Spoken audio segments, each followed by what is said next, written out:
Washington, the Biden administration will give a House panel investigating the Jan.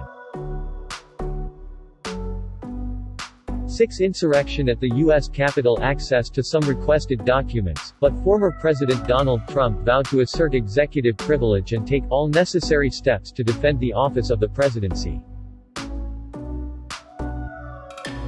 Trump, in a statement Friday evening, said he had written a letter to the National Archives, which had been authorized by Biden to release records involving the White House on Jan.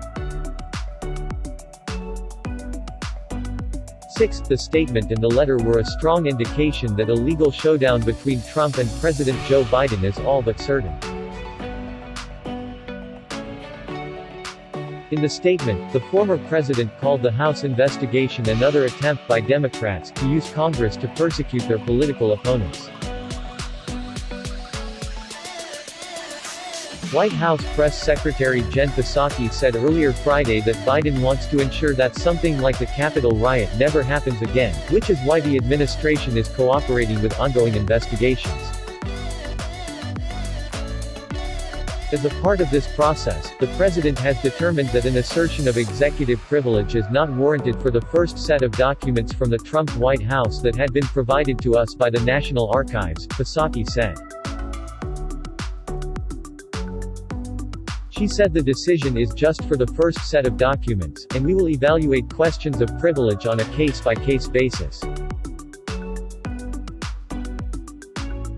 The entirety of what the White House considers the first set of documents is unclear, but the committee's first request to the National Archives came in August. 25 letter to David Ferriero, archivist of the U.S., for a variety of material related to the White House on Jan. 6. In his letter to Ferriero, Trump writes the committee has requested an extremely broad set of documents and records, potentially numbering in the millions, which unquestionably contain information protected from disclosure by the executive and other privileges. The request included all records and communications tied to Trump that day, his public remarks at a rally outside the White House, as well as his Twitter logs and meetings and events he attended. The panel also requested all photographs, videos and other media, including any digital time-stamps, taken or recorded within the White House on Jan. 6 and visitor logs that day. One part of the request seeks all documents and communications received, prepared, or sent by any official within the White House Situation Room and the White House Operations Center on Jan. 6, 2021, the committee also requested documents and communications relating to various organizations and movements whose followers have backed Trump, including QAnon, the Proud Boys, Stop the Steal, Oath Keepers and 3%ers. Documentation is also being sought regarding White House discussions concerning security at the Capitol, the electoral count, and overturning the election results, including those from a wide selection of people in Trump's orbit, from Rudolph Giuliani to Justice Department officials, to political advisors. The archives did not immediately respond to a request for comment on Trump's statement and letter.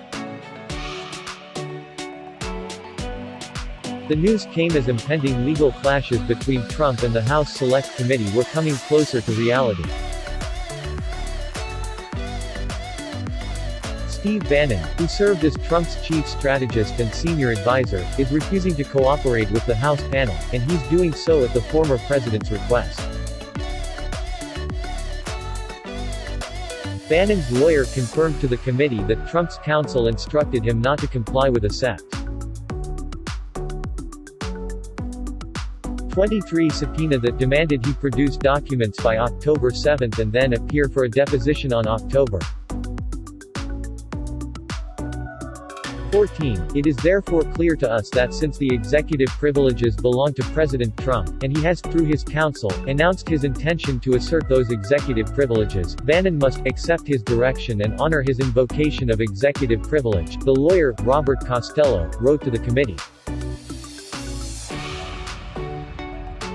Bannon was ousted from his White House position in 2017 but has stayed in touch with Trump.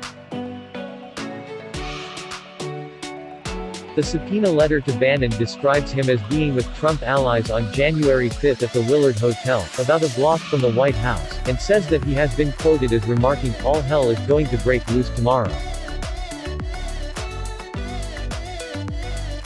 It also says he talked with Trump in the weeks before the insurrection, urging him to plan for and focus on efforts on Jan.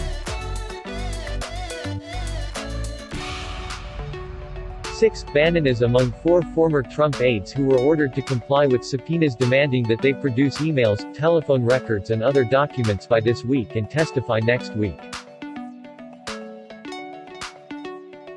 The other former aides are White House Chief of Staff Mark Meadows, Deputy Chief of Staff for Communications Dan Scavino and Defense Department official Kashyap Patel. In a letter viewed by Bloomberg News on Thursday, a Trump lawyer told the 4 that the testimony and records sought by the committee are protected by executive privilege and other immunities. But Democrats contend that decisions on invoking executive privilege are up to Biden because he's the current president. Each of the former Trump aides has been described by the committee, which is made up of 7 Democrats and 2 Republicans, as having knowledge of key details and events before, during and after the siege of the Capitol by Trump supporters. While Mr. Meadows and Mr. Patel are, so far, engaging with the Select Committee, Mr. Bannon has indicated that he will try to hide behind vague references to privileges of the former president's rep. Benny Thompson of Mississippi, the committee's Democratic chairman, and Representative Liz Cheney of Wyoming, a Republican member, said in a joint statement. They didn't comment on whether Scavino was cooperating. In his letter to the committee on behalf of Bannon, Costello suggested a significant legal battle is brewing.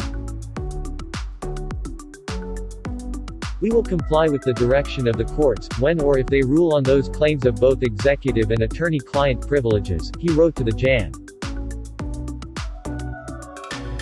6 Committee's Chief Counsel and Deputy Staff Director, Kristen Amerling.